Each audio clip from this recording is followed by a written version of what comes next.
제가 옛날에 들었던 그 이야기가 생각났습니다. There's a old story that I was reminded of. 옛날에 거울이 아주 귀한 그 시절에 한 시골의 농사꾼이 시장에 가서 거울 하나를 샀다고 합니다. It was a story about a farmer, but this was back in the old days where they didn't have a mirror. So what the farmer did is that the farmer went and bought the mirror for the first time. 그 거울이 하도 신기해가지고 몰래 가져와서 감춰놓고 몰래 혼자서 이게 꺼내보고 그래서 그걸 보고 웃으면서 이렇게 또 얘기도 하고 막 그랬다고 그래요. And for them, seeing a mirror for the first time, it was fascinating. So what he did is he looked at it and then he hid the mirror and kept it for himself. 근데 부인이 보니까 이 뭘 그 장에서 꺼내더니 뭐 그걸 보고 혼자 희지희지 웃고 뭐 중얼중얼대고 이러니까 부인이 보니까 수상하단 말이야.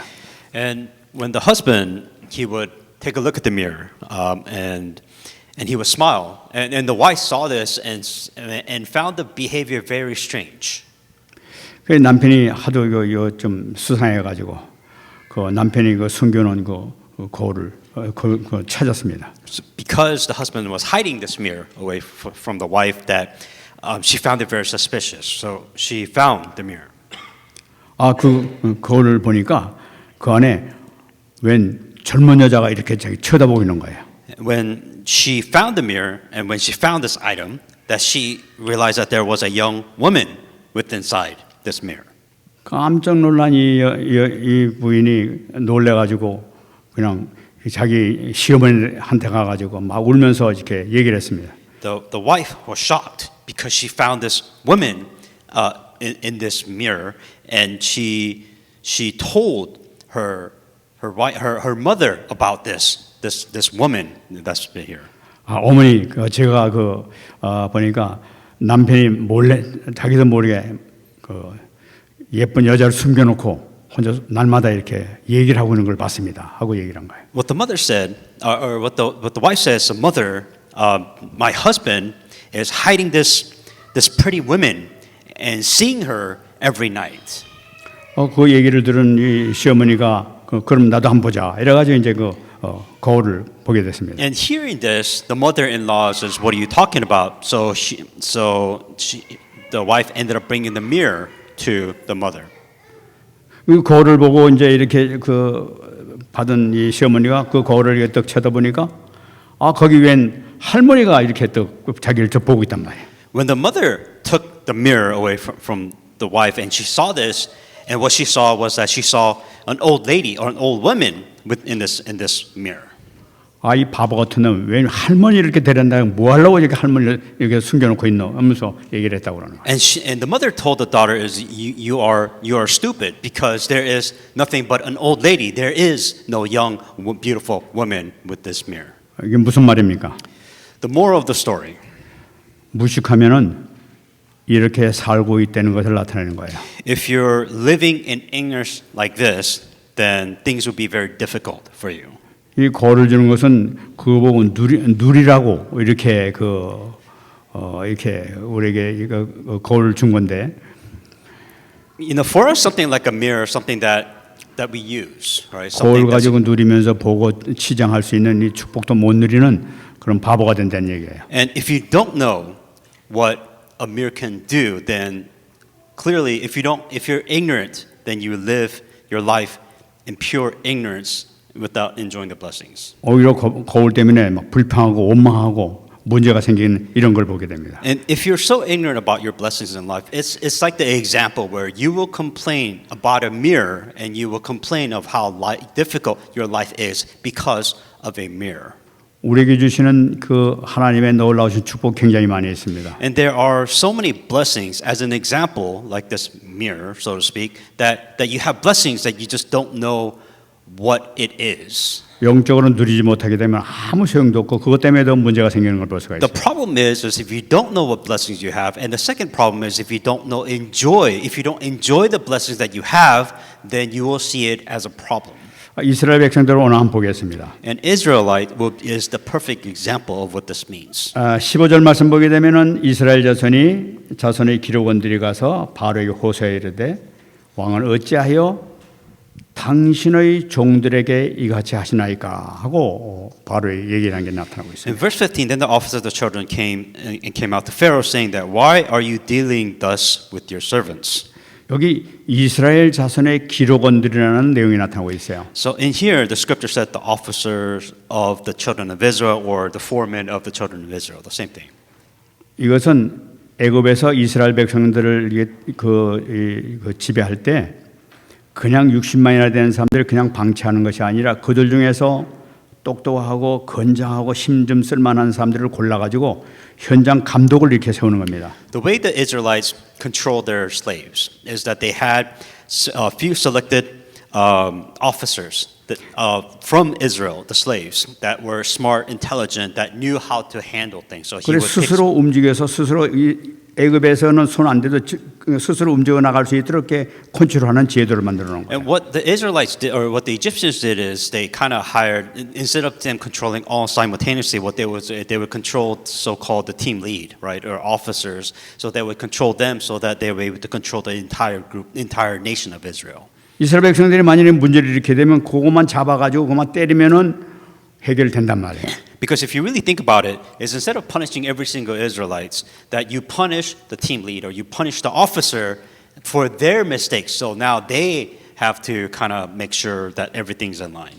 근데 이 14절 말씀 보게 되면 이 애굽에서 이 이스라엘 기록원들을 때렸다고 이렇게 매로 때렸다고 나타나고 있습니다. And that's what the scripture in verse 15 starts out. There's the officers, those team leads were beaten. And that's why this individual is complaining.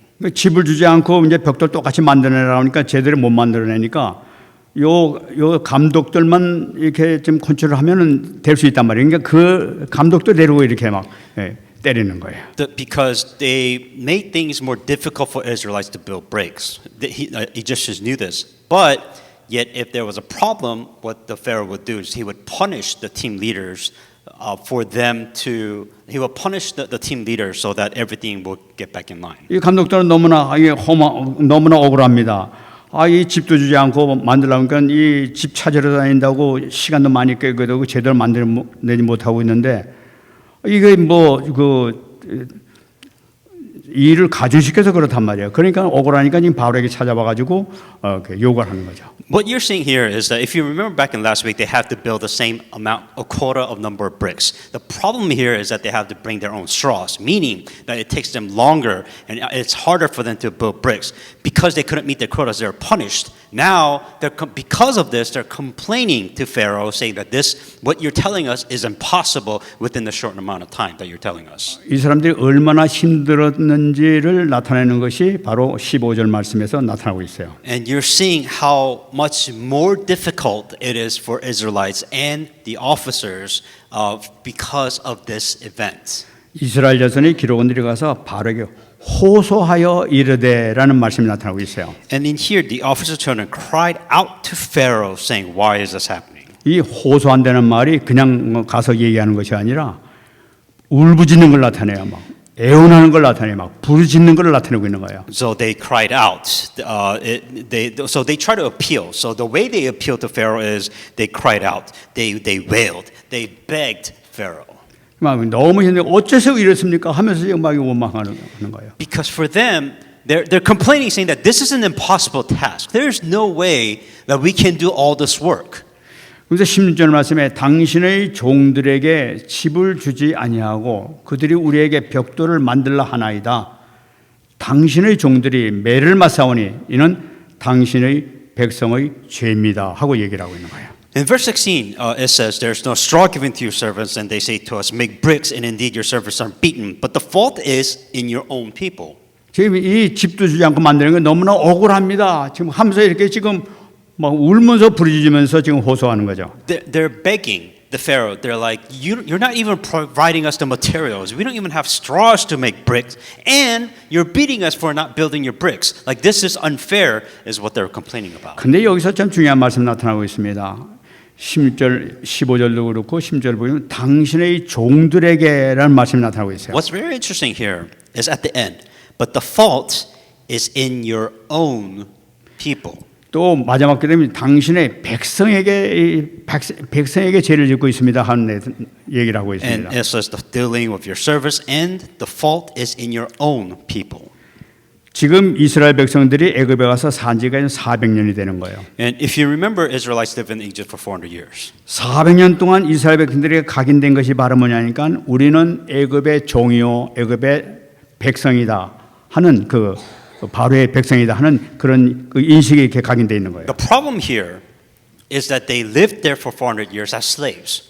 So they're thinking like slaves. They're saying that we slaves of Israelites are people of Egypt. We are your people, is what they're saying. 다시 말씀드리면 이들이 이미 400년 동안 있으면서 노예 근성이 붙잡혀 있고 노예 체질로 바뀐 것을 볼 수가 있어요. For 400 years, their nature, their habit, their mentality, the way they think changed as slaves because they lived like that for 400 이 years. 노예 근성이라는 것은 뭐냐 하니까 이 환경 배경에 자기 인생 운명을 맡겨버리는 거예요. 자기 주관이나 자기 생각이나 움직이는 것이 아니라 그냥 환경에 맡기면서 그대로 흘러가면서 사는 것을 운명으로 알고 그대로 살아가는 걸 나타내고 A 있습니다. definition of slaves, or what were they slaves of? They were slaves of their circumstances. They were slaves of their surrounding. Their circumstances and their environment they found their identity within their circumstances and their environment. 지금 현재 불신자들이 흑암에 잡혀서 사단에 붙잡혀서 살아가는 그 모습을 그대로 얘기하는 것이 바로 이거예요. And this is what it means to live in darkness. If you are captured by Satan, if you are within darkness, then you will be slaves of your circumstances and of your environment. 그럼 많은 사람들이 지금 흑암에 잡혀가지고 종노릇하면서 마귀의 자녀 노릇하면서 그냥 이렇게 사는 것이 당연한 것처럼 이렇게 순화하면서 살아가고 있는 것이란 말이에요. If you live in darkness, you just accept life. You just say it is what it is all the time. That's all you say in saying that, oh well, this is my fate, this is my destiny, this is my life. You bow to your darkness. 이들은 문제가 생겼다 하면 하나님께 기도를 해야 마땅한 거예요. That what you're supposed to do is that if you have a problem, you should be praying to God. 근데 하나님께 기도가 안 되는 거예요. 체질이. 그러니까 이 사건이 생기니까 바로에게 가게 되는 거예요. But here's what you do. When you have problems, you say, oh, well, it is what it is. In this case, what did they do? They just went to Pharaoh because it is just their fate and destiny to do so. 그런데 하나님께서는 이 사실을 잘 알고 계신 것을 볼 수가 있어요. So God understood all of this. 우리가 지난번에 봤습니다만 5장 1절 말씀 보게 되면 하나님께서 모세를 통해서 내 백성을 보내라 하고 하나님께서 바로의 앞에 가서 말씀하도록 했죠. If you remember that God told Moses to tell Pharaoh to let my people go. 백성들은 우리는 바로의 백성입니다. 바로의 종입니다 하고 얘기하고 있지만 하나님께서는 아니다. 너희들은 내 백성이다 하는 것을 선포하시는 걸 나타내고 있는 거예요. What God is saying here is that the people of Israelites saying that no, this is my life. My life is in Egypt. But God's saying no, let my people go. You need to leave this place. 하나님께서 처음 이렇게 말씀하시면서 인식을 변화시키는 것을 말씀을 통해서 새로운 인식을 변화시키는 것을 볼 수가 있는 거죠. What God was trying to do is that for the children and the people of God, God was trying to change their mentality, their nature. God was trying to change something here. 창세기 1장 2절 3절입니다. Genesis 1, 2 to 3. 땅이 혼돈하고 공허하며 흑암이 깊음이 있고 하나님의 영은 수면 위에 운행하시니라. 하나님이 이르시되 빛이 있으라 하시니 빛이 있었다 하고 말씀하고 있어요. The earth without form, the void and darkness was in the face of the deep, and the Spirit of God was hovering over the face of the water. Then God said, let there be light. 참 중요한 말씀이에요. This is an extremely important message here. 이 땅에서 내 환경과 배경이 혼돈하고 공허하고 흑암이 깊음이 있다 하더라도 하나님께서 말씀이 임하게 되면은 우리는 새로운 삶을 살 수 있다는 걸 나타내고 있는 거예요. If your life is nothing but without form, and in void, and in darkness, all you need to do is shine that light. What is the light? It is the Word of God. 출애굽은 어디서부터 시작되느냐? 내 백성을 보내라 하는 데부터 시작되는 걸 볼 수가 있어요. When did Exodus begin? When God said, let my people go. That's when Exodus began. 17절 말씀 보겠습니다. In verse 17. 바로가 이르되 너희가 게으르다 게으르다 이러므로 너희가 이르기를 우리가 가서 여호와께 제사를 드리자 하는도다 하고 얘기를 하죠. But he said, You are idle, idle. Therefore you say, Let us go and sacrifice to the Lord. 바로가 하는 얘기가 게으르다 하는 건 뭡니까? 지금 바로가 굉장히 화가 난 걸 나타내고 있는 거예요. What Pharaoh is saying is idle. What that means is that Pharaoh is saying is that you are lazy. You are absolutely lazy. And he was mad. 그 이유가 바로 뭐냐? 그러기 때문에 너희들이 여호와께 제사를 드리고자 하고 있지 않느냐 하는 얘기예요. The reason why Pharaoh is saying is lazy, because you are so lazy, that is the reason why you're telling me that we must go and give sacrifice. 그러면서 18절에 얘기했습니다. 이제 가서 일하라. 집은 너에게 주지 않을지라도 벽돌은 수량대로 똑같이 맞춰라. 한번 얘기를 하는 In 거죠. verse 18, Pharaoh says, Go back to work, no straws for you, and you shall deliver the same number of bricks. 괜히 제사를 드린다는 그 핑계를 대고 가서 이렇게 일 안 하려고 하는 것이 아니냐 말이죠. 일이나 하라 말. 쓸데없는 소리 하지 말고 일하라는 얘기 아니냐. What Pharaoh was saying is that you say you want to give sacrifice to the Lord. You don't want to work. You're just being lazy. Just go back and make the same number of bricks without the straws, is what Pharaoh is. 여러분 지금 이것은 바로가 제사를 드리러 가는 것이 놀러 가는 것으로 생각하고 있다는 것을 나타내고 있는 거예요. What Pharaoh was saying is that to give a sacrifice to the Lord, they were just being they don't want to work, and as a matter of fact, he feels like they want to go out and play is the reason why that what he's thinking. 지금 세상 사람들이 예수 믿는 사람들이 교회 가는 것을 놀러 가는 것으로 생각하는 거예요. That's what Pharaoh is thinking. Pharaoh is thinking that they want to go out and play with them. 그러니까 우리가 이 예배와 노는 것을 착각을 해가지고 세상 사람들이 이렇게 얘기하는 것을 우리가 들을 수 있단 말이에요. What a lot of people misunderstand here is like the same thing where if you are going to give worship service to God, the non-believers think it's just a waste of time, just like a social gathering to play. 바로는 그러니까 가지 마라 하면서 얘기를 하고. And that's why Pharaoh was saying don't go. 그런데 사실은 이 흑암은 우리가 예배를 드리게 되면 어떤 축복을 받는지 알기 때문에 그것을 막고 있는 것을 우리가 알아야 되겠어요. But spiritually speaking, darkness knows. Darkness understands what happens when you give proper worship to God. 신명기 5장 15절 말씀 보게 되면은 안식일을 지켜야 되는 이유가 나타나고 있죠. In Deuteronomy 5:15, there's a reason why you must keep your Sabbath. 너는 기억하라. 네가 애굽 땅에서 종이었더니 네 하나님 여호와가 강한 손과 편팔로 거기서 너를 인도하여 내었나니 그러면 네 하나님 여호와가 네게 명령하여 안식일을 지키라 하느니라 하고 말씀하고 있어요. And remember that you were a slave in the land of Egypt, and the Lord your God brought you out up there by mighty hand and by the outstretched arm. Therefore, the God commanded you to keep the Sabbath day. 안식일을 지켜야 되는 이유가 바로 뭐냐면 피제사를 통해서 새 생명을 얻는 그 날이기 때문에 안식일을 지키려는 거예요. The Sabbath day is important because it is the day through the blood sacrifice. It is the time to give blood sacrifice, and through the blood sacrifice, you have a new life. 다시 말씀드리면 예배라는 건 뭐냐? 그리스도를 만나는 날이 예배란 말이에요. 만나는 장소가 예배란 말이에요. What does that mean to you? That simply means to you is that on Sunday worship service is the time and the day for you to meet Christ. 예배를 그리스도를 만나는 날이 뭐냐? 반대로 얘기한다면 흑암이 무너지는 날을 나타내고 있단 말이에요. What that means, in other words, is that the day that you come to church, the day that you give worship, is the time where darkness becomes destroyed.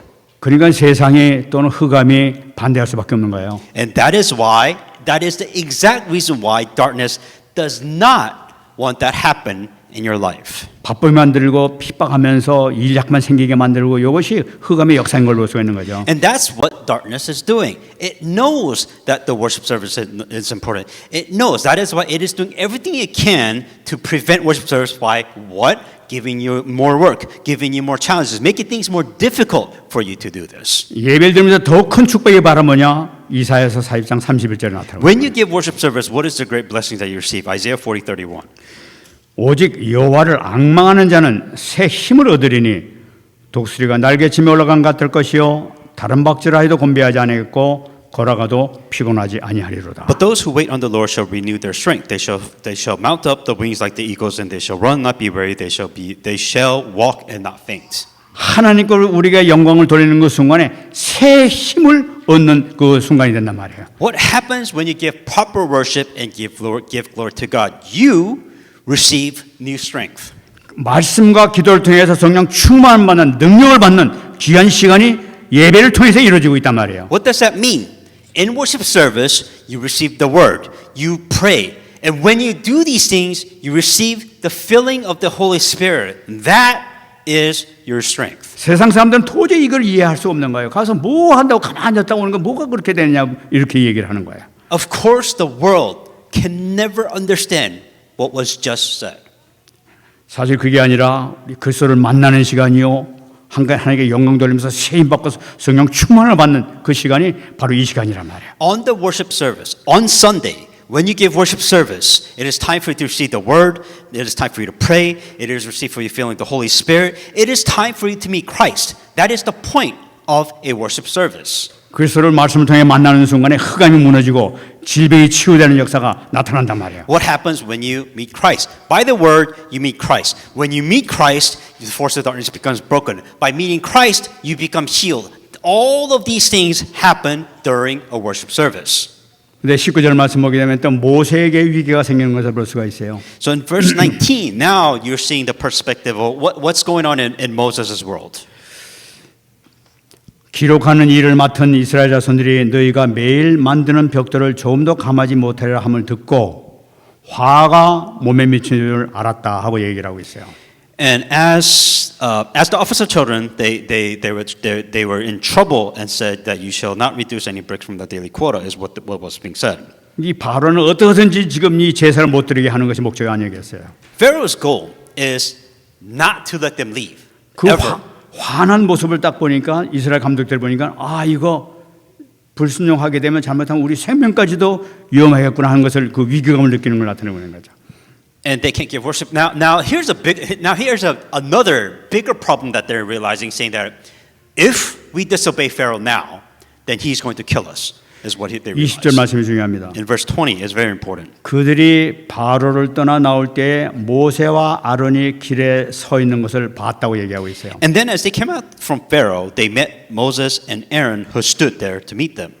그들이 이제 막 이 한 번 더 왔다는 이제 죽음을 면치 못하겠거나 하는 거 위협을 느끼면서 나오는데 바로와 아론이 딱 이렇게 서 있는 거란 말이에요. Now the Israelites realized that if they disobey Pharaoh's command, that they're going to die. And as they were thinking this, who did they meet? They met Moses and Aaron. 이 신학자들은 얘기하기를 이 모세와 아론이 여기서 기다리고 있었다고 얘기를 하고 있어요. And that's what they did. I guess Moses and Aaron was waiting outside, but whatever it is that they met Moses and Aaron. 모세와 아론이 그들을 기다리고 있다는 건 뭐냐? 가서 이스라엘 말씀을 전했을 때 하나님께서 어떻게 역사하셔서 어떻게 또 이 자기네들이 필요하지 않을까 하고 기다렸던 얘기란 말이에요. The reason why Moses Aaron was waiting was they were curious. They're like, okay, what do we do? Did it work? Did it not work? Is God going to work? What do we do next? Is what Moses and Aaron was waiting. 아니 모세와 아론은 지금 얼른 가서 그 바로하고 지금 그 바로 앞에 가가지고 지팡이로 기적을 만들어준 거 이것 좀 빨리 보여줘서 하나님 살아계신 것을 좀 보여주고 싶은 그런 마음이 지금 가득 차 있단 말이에요. For Moses and Aaron, if you remember that they showed miracles and powers and signs, they're like, okay, what do we do? Does God want us to perform miracles? Does He wants to show us God the power of God? So there was a lot of anticipation and questions of what they needed to do next. 그래가지고 언제나 부를까 하고서 기다리고 있는 판인데 떡 나오더니 전혀 지금 반대 상황이 생기게 된 거예요. And for them, what Moses and Aaron thought is that okay, like we're on to the next step. Now we're going to show the power of God, and they were in a way almost excited, but then they realized that there was a problem. 21절 말씀 보게 되면 그들에게 이르되 너희가 우리를 바로의 눈과 그 신하의 눈에 미운 것이 되게 하고 그들의 손에 칼을 주어 우리를 죽이게 하는도다. 여호와는 너희를 살피시고 판단하시기를 원하노라 하는. And they said to them, let the Lord look on you and judge, because you have made us abhorrent in the sight of the Pharaohs and the sight of his servant, to put a sword in their hands to kill us. 이 손에 칼을 쥐고 우리를 죽이게 한다는 것은 더 큰 위험 속에 빠졌다는 걸 나타내고 있잖아요. The officers, so the team leaders of the Israelites, now they realize that they're going to die. That as a matter of fact, there's a sword on their heads because of what Moses and Aaron told them to do. 이 소리 들을 때 모세가 얼마나 당황을 했겠어요. Moses and Aaron was not even disappointed that they were taken back. They were shocked to see the results of what happened. 근데 이 사람들이 놀라운 말합니다. 여호와는 너희를 살피시고 판단하시기를 원하노라 하면서 지금 하나님의 이름을 들고 나오는 거예요. And they, as a matter of fact, Moses and Aaron were shocked. The reason why they were shocked is because Israel, his own people said, "May God look at you, and may God judge you for what has happened today." 이 말은 뭐니까 너희들 우리를 속였지 하는 그 말이란 말이에요 지금 이게.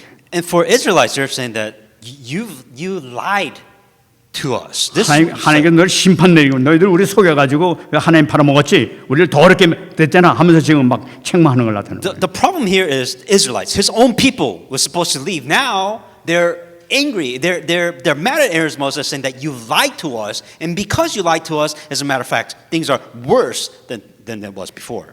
이 모세가 항상 그 두려워했던 것은 뭐니까 백성들이 하나가 되는 모습이고 백성들에게 외면받은 데서 좀 자기의 한편으로 이렇게 끌어들이고 하나가 되는 것이 이 목적이었는데 지금 백성들 앞에 대적자가 되는 입장에 섰단 말이에요. What Moses hated most, and probably from experience too, is that he wanted his people, Israelite people, to become one.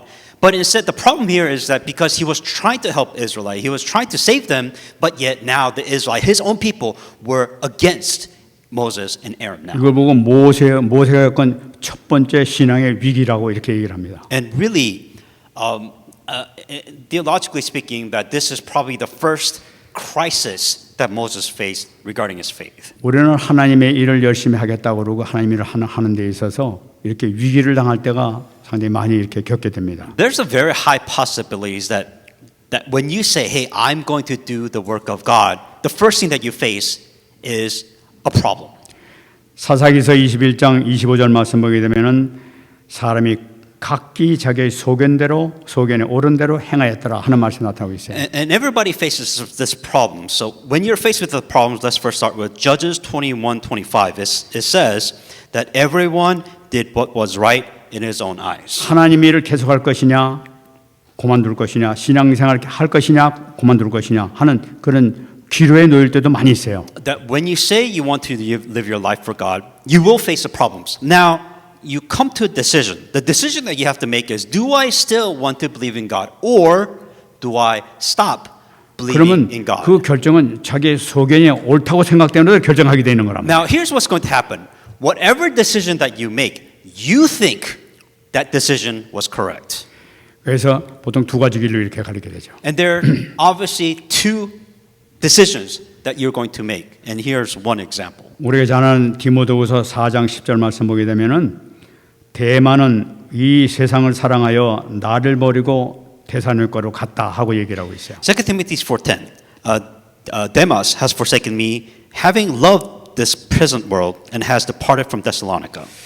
빌레몬서 1장 24절 말씀 보게 되면 대만은 바울의 동역자였다고 이렇게 얘기하고 있습니다. So who is this individual? In Philemon 1:24, Paul considered him, it says, as a fellow worker of Paul. 동역자였던 이 대마가 이 사도 바울이 감옥소에 갇힌 모습을 보면서 아 이러면 안 되겠구나 하고 지금 떠나서 데살로니가로 갔다는 얘기예요. What's going on here is that Demas, who is, in Paul's eyes, a fellow worker of Christ, he saw Paul going to prison, and what did Demas do? He left. He stopped following Paul. He left everything altogether. 그래 학자들이 이거 가지고 굉장히 논란이 많습니다. And for a lot of theologians, there was a lot of conflicts because of this. 대마가 세상을 사랑해서 갔다는 것은 지옥으로 갔다는 얘기다. 이제 하나님 신앙이 떠나가지고 지옥으로 갔다는 얘기다 하고 이렇게 지옥으로 그렇게 얘기를 하는 사람도 있어요. There's a lot of theories saying Demas, having, forsaken me, having loved this world, he left. Does that mean he left like physically? Does that mean he went to hell spiritually? Like there's a lot of questions that came regarding him making that decision. 그건 알미니안들이 주로 그렇게 얘기하고 있어요. And the Armenians would say, give a theory, something like 아무리 this. 동역자라 하더라도 세상을 사랑해서 떠나면은 그건 끝난 거다. 그건 지옥 가는 거다. 하고 얘기하는 것이 알미니안 주장이에요. Because what they're saying is that, if you choose not to follow gospel, choosing God, you go to hell, is one of the theories that came out. 근데 예정론을 얘기하고는 이 칼빈주의자들은 다르게 보고 있어요. But Calvinism has a different theory. 그는 바울의 동역자 아니냐. 동역자라면 천국에 그 이름이 기록된 자를 의미하고 있다고 이렇게 얘기를 하고 있어요. The Calvinism saying that what he did is he made the wrong decision. If he's saved, he goes to heaven, even though he left gospel and made that decision. 바울이 감옥소에서 지금 이 순교를 당할 그 위기에 처했으니까 이 대만은 순교의 두려움에 빠져가지고 거기서 빠져나갔던 것을 의미하고 있는 것이다 하고 이렇게 해석을 하고 있어요. What they're saying is that whole point is that Paul went to jail. Demas did not want to go to jail.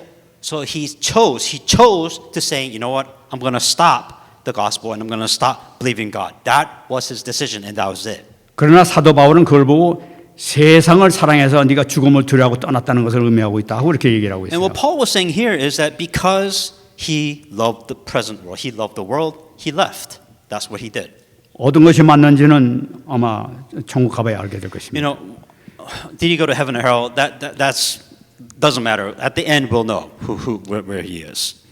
이런 위기는 반드시 많은 사람들에게 찾아온다 말이에요. Whole point is that you in your life, also like Demas, will come to a point where you have to make a decision with life or death. 여호수아서 24장 15절 말씀이기 때문에 여호수아가 택한 것이 나타나고 있어요. Now the other example was Joshua. And what choice decision did he make? 너희가 섬길 자를 오늘 택하라.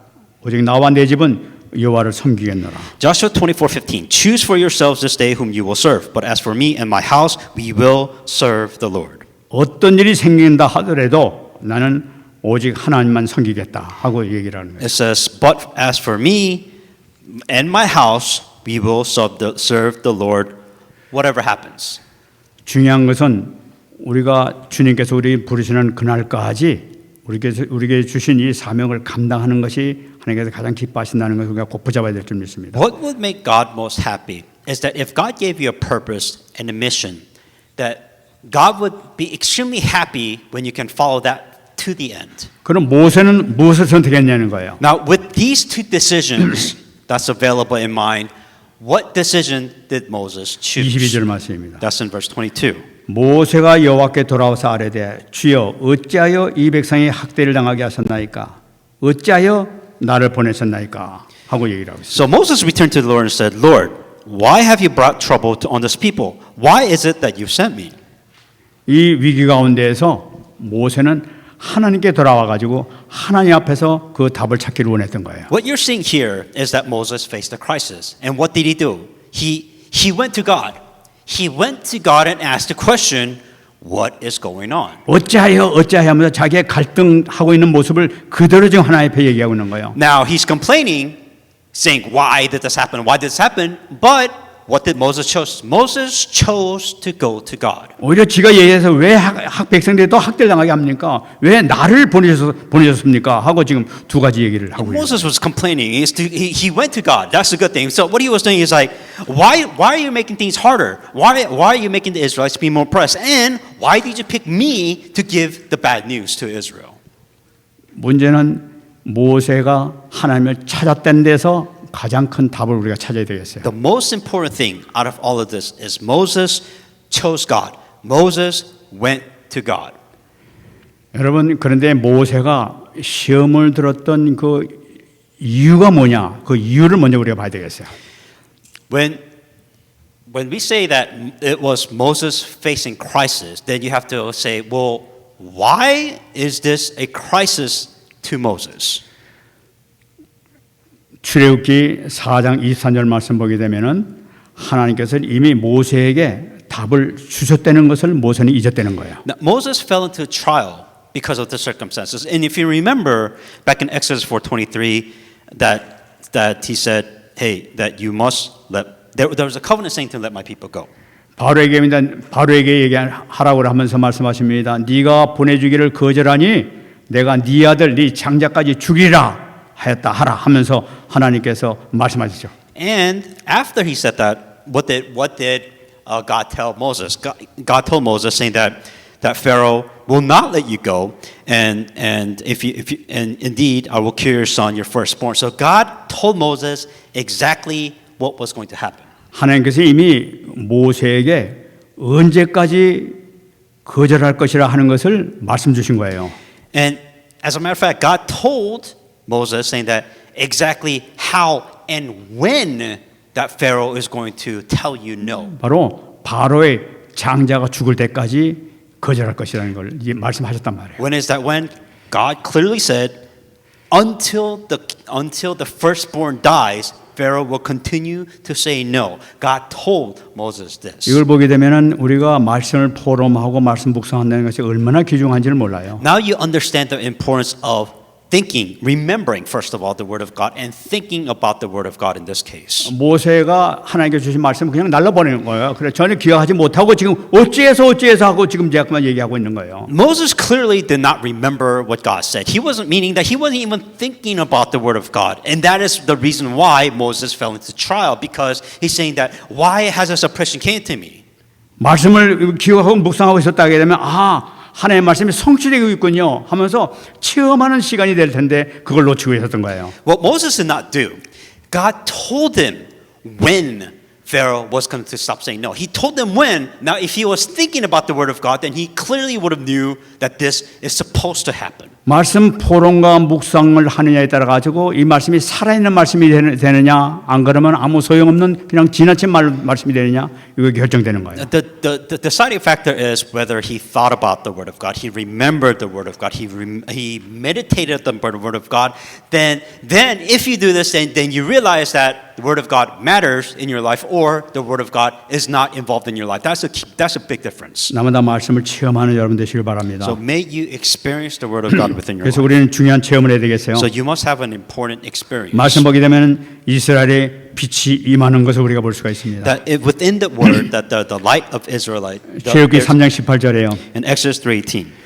히브리 사람의 하나님 여호와께서 우리에게 임하셨은즉 우리가 우리 하나님 여호와께 제사를 드려야 하오니 사흘길쯤 광야로 가도록 허락하소서 하라 하면서 하나님께서 말씀하시죠. Please let us go 3 days journey into the wilderness that we may sacrifice to the Lord our God. 흑암에 잡혀 있던 이스라엘 백성들에게 말씀의 빛이 임했다고 말씀드렸습니다. That the forces of darkness that has captured Israelite, the word of light has shined upon them and they were free. 사단 재앙 속에서 붙잡혀 있던 이스라엘 백성들을 건져내는 시작이 되는 걸 볼 수가 있어요. That it is a deliverance from calamity, Satan, and darkness. 두 번째 보게 되면 애굽에 비추는 빛이 나타나고 있습니다. And then the second thing is light shining in Egypt. 출애굽기 5장 1절입니다. Exodus 5:1. 그 후에 모세와 아론이 바로에게 가서 이르되 이스라엘의 하나님 여호와께서 이렇게 말씀하시기를 내 백성을 보내라. 그러면 그들이 광야에서 내 앞에 절기를 지킬 것이니라 하고 말씀하고 있어요. Afterward Moses and Aaron went in Pharaoh and said, Thus the Lord of Israel, let my people go, that they may hold a feast to me in wilderness. 출애굽기 5장 1절 이 말씀을 하신 때부터 애굽에 하나님의 능력의 빛이 임하기 시작했어요. The moment Moses and Aaron started proclaiming this word, then you started seeing that's when the miracle in Egypt started to happen. 그래 10가지 재앙의 말씀이 임하면서 심판하는 걸 볼 수가 있어요. And the 10 judgments, that's when the word of God proclaimed that the 10 judgment came upon Egypt. 그 말씀의 능력을 통해 가지고 애굽의 모든 우상을 다 무너뜨리는 걸 볼 수가 있어요. What's going on is that because of the word of God, the 10th judgment is the 10 destruction of the idols in Egypt. 하나님께서 애굽에 비추는 이 말씀의 빛을 통해 가지고 흑암의 세력을 완전히 정복하는 내용이 담겨 있는 것이 바로 이 말씀이에요. What you're seeing is that the forces of darkness being absolutely conquered within Egypt. 출애굽기 3장 14절 얘기하고 있습니다. Exodus 23:14. 하나님의 빛이 임하는 시간이에요. That it is the God's light shining. 이것이 바로 뭐냐? 너는 매년 3번 내게 절기를 지킬지니라 하고 말씀하고 있어요. That 3 times you shall keep a feast to me in the year. 성막을 통해서 짓고 여기서 이 세 절기를 지키라 하는 말씀이에요. That is the command to build the tabernacles and to keep the feast. 3 times a 성막을 year. 통해서 예배를 통해서 이 축복을 누려라는 걸 나타내고 있는 거예요. The tabernacle, what does that mean today? It means worship, that you continue to keep the 3 feasts. 그 예배를 통해 이 절기, 이 예배가 바로 그리스도를 만나는 것이요, 흑암이 무너지는 것이요, 치유되는 것을 우리가 볼 수가 있는 거죠. That within worship service, it is the day of you meeting Christ. It is the day of you receiving healing. It is the day that you receive all of these things. 예배를 통해서 응답받는 여러분 되시기 바랍니다. May you enjoy and receive all these blessings in the name of Jesus Christ through worship. 말씀하겠습니다. Come to conclusion. 창세기 15장 14절 말씀 보시기 Genesis 바랍니다. 15:14. 그들이 섬기는 나라를 내가 징벌할지며 그 후에 네 자손이 큰 재물을 이끌고 나오리라. And also the nations whom they serve I will judge. Afterwards the descendants shall come out with great possession. 여러분, 이 말씀을 제가 왜 말씀드리냐면 지금 일어났던 모든 사건이 사실 창세기 15장 14절부터 시작된 걸 볼 수가 있어요. And all of this is happening. The reason why the scripture is given is that all of these is happening starting from Genesis 15:14. 이 말씀이 선포하시고 난데 그대로 하나씩 구체적으로 현장에서 성취되는 모습이 바로 우리가 지금 읽고 있는 이 말씀이란 말이에요. And this is a simple scripture, but what you're seeing is that you're seeing the completion day by day of this specific word of God being fulfilled from this moment. 말씀에는 모든 답이 다 되는 거예요. That the word is everything. 모든 능력이 거기서 나온다는 거예요. That all the power comes by the word of God. 해결되는 키가 바로 어디냐? 말씀 속에 있다는 걸 How 나타내요. do you solve? What's the key to solving problems? By the word. 이게 사실적으로 체험하는 여러분 되시기를 예수님으로 축원합니다. May you personally experience this in the name of Jesus Christ. 기도하겠습니다. Let us pray.